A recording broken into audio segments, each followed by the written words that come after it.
In this video, I would like to demonstrate the time synchronization capability of the PME GPS 100 modules. Behind me I have two M580 systems connected in a flat network. First system is comprised of a PME GPS 100 module on a backplane with an M580 controller. This controller is then connected to a hot standby controller, which then through its data port to a CRA module and to another PME GPS 100 module. I've got an oscilloscope here to where we can monitor the iRig-B signals from each of the PME GPS modules to determine how accurate the time signals are. Now, to get a feeling for what is happening here, this PME GPS module here is our time sync master.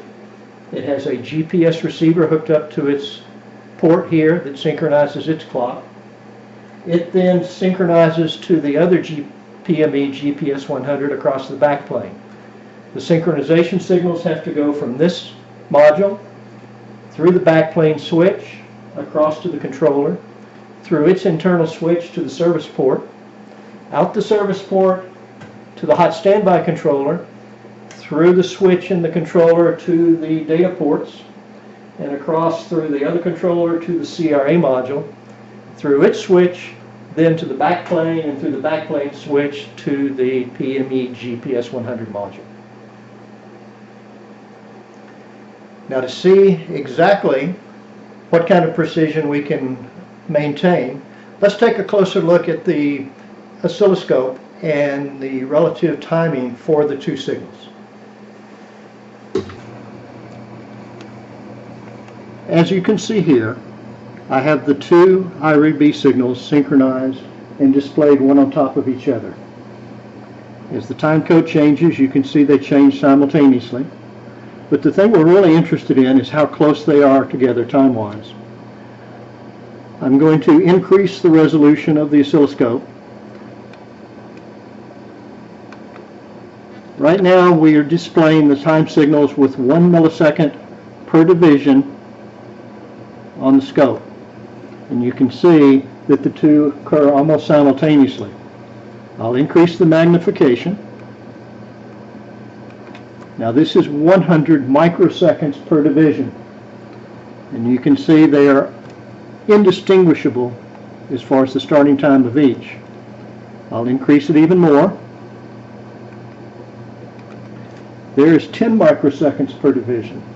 Again, you're starting to see just a very small change in the starting time. I'll go down to 4 microseconds, 2 microseconds, 1 microsecond. Now you can see that there's not quite 1 division difference.